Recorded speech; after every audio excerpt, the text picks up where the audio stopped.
You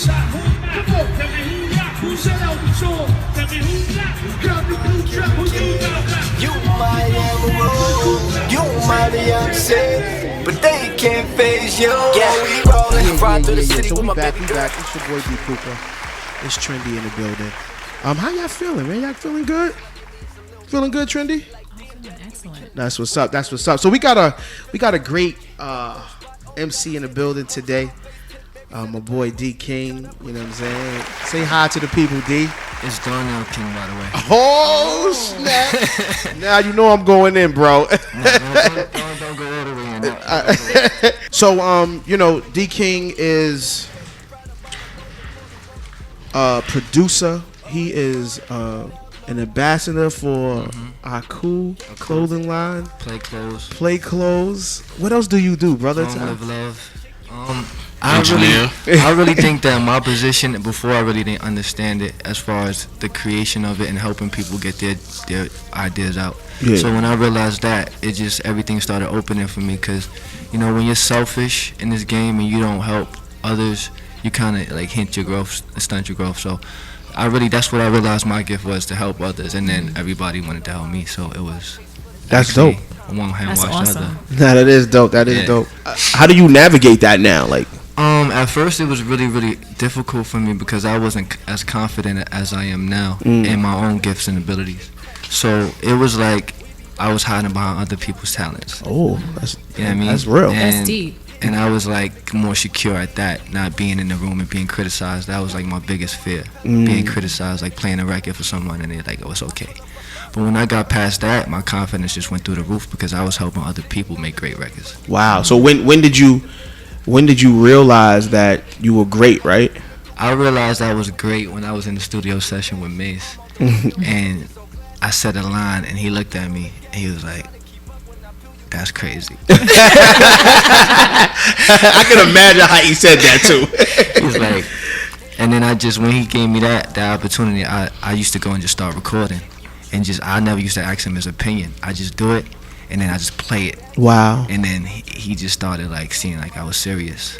That's dope. So let's take it back a bit. When, you know, because you've been doing engineering for such a long time, how did you get to the point where you and Mace even connected? Because I mean, at one point, you know, he was out of the music industry. Yeah. You know, how did that happen? I went to go engineer a session, you know, at the studio where they had me interning, and they wasn't really giving me no love. They was just had me in the back, just doing library stuff, like filing files and managing the files. Yeah. And then he came in one day with French Montana, and then he didn't really like any of the engineers. He was like, nah, I don't like them, throw them out. So it was like there was one more kid in the back, you know, but he corny. Yeah. He's like, yo, go get the nigga. He went to go. They got me. I sat down. He's like, yo, you ready? And you know I'm fast with the recording. Yeah, nah, you definitely quick. That was something that you was very good at. I was already professional at the time. So we knocked out 2 records with Jadakiss and French Montana that night. And then from there, he was like, yo, you want to work with me? I was like, yeah, I definitely. Were you starstruck or you kept it cool? Man, I wanted to be Mace when I was younger. I thought you did. Right? Boy, he used to brush his hair 1,000,000 times. He still does. He's great. You know what I mean? And he's the big homie to the point where he doesn't try to dampen my dreams. You know what I mean? He gives you the opportunity, and if you don't listen, that's the biggest problem with people. They just don't listen, and they just don't wait their turn. Yeah. So with him, I waited and I was patient and I learned, and I messed up 1,000,000 times with him. You know what I mean? I effed up money a lot. Sometimes I didn't come through on the call, and not even that physical hand on it, but the actual communication of making it go through. You know what I mean? I messed up plenty of times, and I've paid for it. Nah, so, definitely. You know what I mean? But the fact that he ain't like cut you off, right? Because you always hear these stories, right? And we've seen it being in the industry. Right. You make one mistake. Right. You walk out the room, go to the bathroom. When you come back, the lights is out. Like, See, the biggest misconception about these guys are like, they'll go away, but you really don't know what's going on behind the scenes. And, you know, sometimes the business is not right, and it's not that, you know, people are bad people. It's just that people rub you the wrong way, and then, you know, you'll cut a nigga off quickly. You know what I mean? But, you know, coming from where I come from a church background, and, you know, I'm big on honesty and loyalty. Yeah. So, you know, that's my biggest thing, like, even with anybody, you know what I mean? Number one. Yeah. Loyalty. Yeah. When I watch you now, when I see, you know, that transition, and I see you on stage, performing, right. It's still crazy to me. I could imagine, and I think that's my setup question, because I know him, and I've been around and I've been in the industry, but to see my friends out there and you standing next to a legend, like, what is that feeling? Like, what is that feeling? If you could tell an aspiring MC, like, what is that feeling like? The feeling is similar to,